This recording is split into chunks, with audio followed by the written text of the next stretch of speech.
You may have heard me mention how indignant I was that the U.S. government did not use the passions unleashed by the climate change drama which came up during the lockdown over the COVID disaster to mandate a national education dialogue and teacher retraining on an emergency basis last summer. And as a consequence of this indignation, I decided to start a class in the subject, largely in an attempt to help my sister, who only has 5 or 10 minutes now and then to watch a video like this. There's a lot of politics in there, but we need to look at the actual science and understand specifically what we mean by the issue of climate change. As a result, I'm beginning this series of classes for those who may have some interest in becoming familiar with the actual issues raised by the topic. You may realize that science applies to things other than just climate change. So what is the science that applies most to climate change? We're talking about chemistry, elements, atoms, and compounds, and understanding how they function. When you get into the science of climate change, what you're looking at isn't just the question of atomic particles, but ultimately you're looking at the question of what potential these particles have to bring on climate warming. The wavelengths where the molecule absorbs is a factor, the strength of the absorption, and the atmospheric lifetime of the particle. Some of the ones that are destructive to the atmosphere are known as greenhouse gases. We can go into the topic of greenhouse gases in some detail as we look at some of the issues that are raised, interpreting the data. But one of the things that we need to keep in mind is that the data comes from somewhere. One of the places that the data comes from is islands in the Pacific. They're up on high mountains where they can detect relatively rarefied atmosphere. Mauna Loa is one of the places. So when we look at the issues of climate change, we look at the data and the chemistry, where the greenhouse gases are coming from, if that can even be detected, what the greenhouse gases are accumulating consist of, and what the consequences for the greenhouse gases are. Now, I think you realize it's not entirely possible to avoid politics altogether.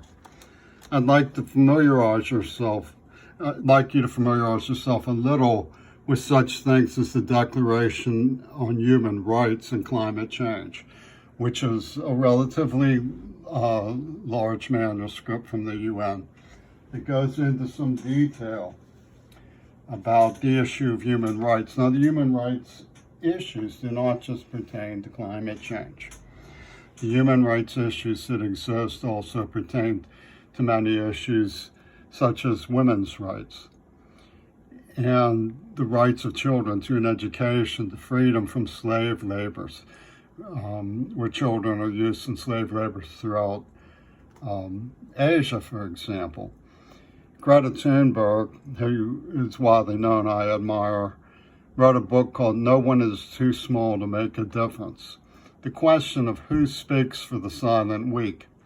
It's important to understand because it's a hot political topic in climate change. I personally don't want to get dragged into race war ecology.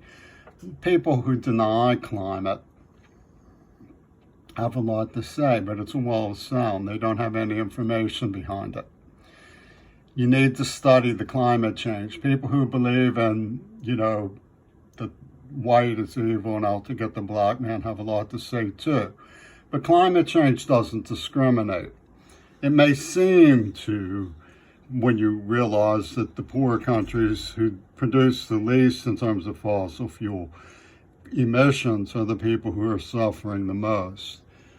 But when you look at the issues of climate change from the point of view of what are known as hot topics, you need to evaluate information scientifically in the context of these issues for it to be relevant to climate change. If you look at the issue of sensitivity and sensibility for the silent weak, the poor children, Vanessa Nakate, a friend of Greta Thunberg, said quite quotably and understandably, "You can't adapt to starvation."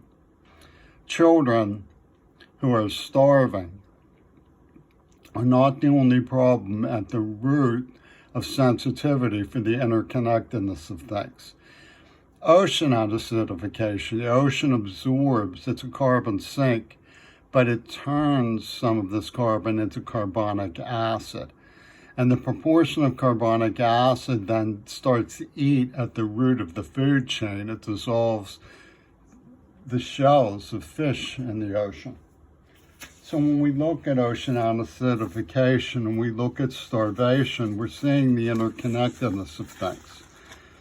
And it's not an interconnectedness that can necessarily be solved by politics if we don't have knowledge about what's happened. But there are things going on in the climate change adaptation scene which are very heartbreaking and heartrending, but also have a lot of heart about them. There's a tribal planning framework about climate change adaptation strategies, one of which issue is how to save and rescue the elderly who are caught in wildfires. This is an important contribution to our understanding of how to mitigate by coming to maximize the potentials of telecommunications, which is what this video series is all about. After all, my indignation that the president didn't authorize this last summer as a nationwide vocational training for teachers. When you look at the sub-issues of botany and climate change, you find such things as ethnobotany. I've studied minorities, and minorities will certainly come up, and advocacy for minorities will certainly come up in the course of this lecture. And there's certainly nothing wrong with advocacy for a particular minority if that's your hobby and your interest. I did a bibliography on Native American climate change mitigation efforts, which relied very heavily on the science of the IPCC, about which the Native Americans are very well aware. So, at root, we're talking about the chemical principles that determine whether a liquid is base or acidic, and thus the effect of accumulating carbon on the ocean and its ability to support life, the diversity of life.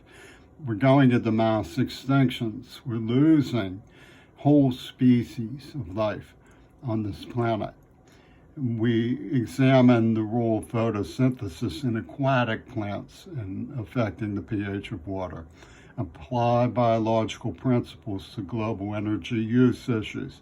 Demonstrate knowledge of safe laboratory practices and reproducing experiments that help us to verify the hypothesis that there are problems with acidification in the ocean.